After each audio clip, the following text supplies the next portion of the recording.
Hello friends, in this video we will talk Watson and Crick model of DNA. Watson and Crick model of DNA is also called BDNA and it is also referred as secondary structure of DNA. Now let us see, when you talk secondary structure you are talking that repetitive and regular structure in a three-dimensional space is called secondary structure. Okay, so repetitive structure in a three-dimensional space is called the secondary structure. Well, Watson and Crick proposed model of DNA in 1953. Okay, and for this great work you all know that he was awarded Nobel Prize in 1962. Before we start in detail about Watson and Crick model and what he proposed, and let me talk about this helix. Obviously helix means that you are talking a word and it implies that it is a singular, and obviously the plural of helix is helices. So these two words you will find, you may be knowing, and you should know it. Now let us see what is helix is all about.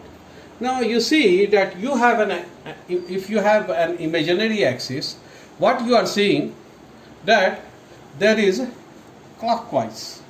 Well, this is the clockwise movement of an strand. Okay, this is, if you consider it as a strand, it is clockwise movement, okay, along the axis. Okay, so what it is producing? It is producing a helix. So this is helix. Okay, it can be, if it is clockwise, you call it that the helix is right-handed helix. The helix is right-handed helix, or you donate it by also P or plus helix. Similarly, and obviously, what is the front? You see, in this case front is here and this is rear. You know front and rear. Okay, so similarly, if you have front here and rear here, and the movement you can see, this is anti-clockwise movement. That is, so what you will get? You will get left-handed helix, or you say M or minus. Okay, minus. And you must be knowing that these two are related as object and mirror image. These two are related as object and mirror image. This is the mirror. So these are related as object and mirror image. Now so this is all about helices, clockwise movement, that is right-handed helixes, and you have left-handed helix. Now what we were talking that about Watson and Crick model that he proposed in 1952. Now later it was with slight correction. The model was experimentally verified. Some slight correction was there on the basis of so many works later by different scientists and X-ray studies. So there you are. These three statements, that is, so we have talked repetitive structure, then Watson Crick 1953 Nobel Prize, and of course it got formation. Now what they propose? They propose that, you see here, that obviously Watson Crick model is also called BDNA. What they propose that the BDNA molecule consists of two strands. Obviously, when you talk deoxyribonucleic acid DNA, you are talking that it is a polyribonucleotide, which polyribonucleotide chain, and polyribonucleotide chain is made up of deoxyribose sugar, base and phosphate unit. So they propose that bDNA molecule consists of two strands of deoxyribonucleotide chain, which consists of deoxyribose base phosphate units joined by 3' 5' phosphodiester bonds. What they propose further, they have two strands. You see here, if black from, you can see the demarcation is there. One strand is black, another is blue. So these two are strands of deoxyribonucleotide. Now what they are? Look, they are twisted. They are twisted to produce how? To produce right-handed helix. Right-handed helices. Now here is the common axis. You see that this is the common axis. This is the common axis. These are the two strands. And what they are producing? They are producing right-handed helices. Now if you see here, what is happening? The black strand has 5' end here. Okay, this is the 5' end, and you see here they are being twisted. So what is happening? You are getting the 3' end. Okay, clockwise direction. What about the other one? If you see the other one, you see that it is marked blue, and it starts from 5' end, okay, and now it is moving in a clockwise direction, leading to formation of at up to 3' end. Okay, so there you are, that the two strands, you see here, the two strands of bDNA are anti-parallel to each other. If you consider 5', 3', 5', 3', they are anti-parallel to each other, and obviously they are running in opposite direction. That is, one is running from 5' to 3', and other is running from 5' to 3' end. While forming helix, that is, while moving in anti-parallel direction, in opposite direction, what they are doing? They are, the two strands wrap around each other to form a double helix. So you are forming a double helix. You see, helix is here, and you have a double helix here. Okay. Now if you see further, what you will find? You will find, suppose that this is the ladder. You know that the ladder looks like this. The ladder looks like this. That is, you have two supports which are joined together by each other. Okay. If you twist it, okay, you twist the ladder. So what you will find? You will find that the bDNA molecule can be visualized as a ladder which has been twisted into helix. Okay.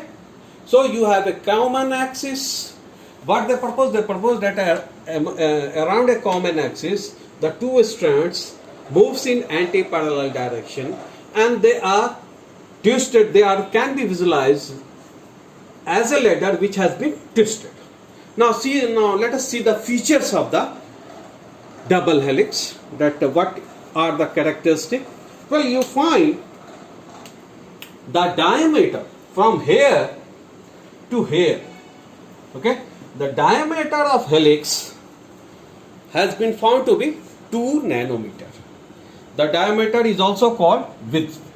WIDTH, width of the helix. Okay, width of the helix. So this is the diameter of the helix. It comes to 2 nanometer. Now if you see along the strand, you know that it is a polydeoxyribonucleotide strand. Now what we have written? We have written P, we have written S, that is phosphate sugar we are showing, and these are the bases. You know, when we talk DNA, you have guanine and adenine as purine bases, and thymine and cytosine as pyrimidine bases. Now if you see these two lines, well, these two lines are distance between a base pair. Well, this is the base pair, G to C, A to T. We will talk it later. But here you just understand that these are the base pairs. So the distance between base pair has been found to be approximately 0.34 nanometer. It is average value, and you call it rise. Okay? You call it rise. So what is the rise? Rise is distance between two base pair, the average value of which is 0.34. Now, next, you see here, you can see that 3.4 nm and the pitch, you call it pitch. The value of pitch is 3.4 nanometer. What is pitch? The distance to complete one turn of helix. One turn of helix. You see here, from here to here, one turn is there. So what is the pitch? Pitch is the distance to complete one turn of helix, and this has been found to be 3.5 nanometer. Now, in this one turn, okay, how many base pair are there? They say during each turn, okay, there is 10.4 base pairs per turn of the helix. There are 10.4 base pair per turn of the helix. That is from here to here, the base pair, you will find 10.4 base pair. Now the last information in this video, the angle of rotation, okay, the angle of rotation between adjacent nucleotide, within each strand is 34 degree and 6 minutes. That is when you divide 360 degree with the total number of nucleotide base pair in each turn. What you get angle of rotation between adjacent nucleotide. So this is some information, basic information, that is you have regarding the BDNA or Watson-Crick model of DNA or secondary structure of DNA. That is, you have two strands moving in a anti-parallel direction, and the direction being 5' to 3', and the other will be having from 3' to 5'. Okay, the distance, the diameter of the width of the double helix is 2 nanometer. The distance between two pair is 0.34 nanometer. Per helical turn is called pitch, and the number of nucleotide, base pair in per turn is 10.4, and the angle of rotation between two adjacent nucleotide is 34.6. So this is all about some primary structural feature of Watson and Crick model of DNA. Next we will talk in the another video. Thank you.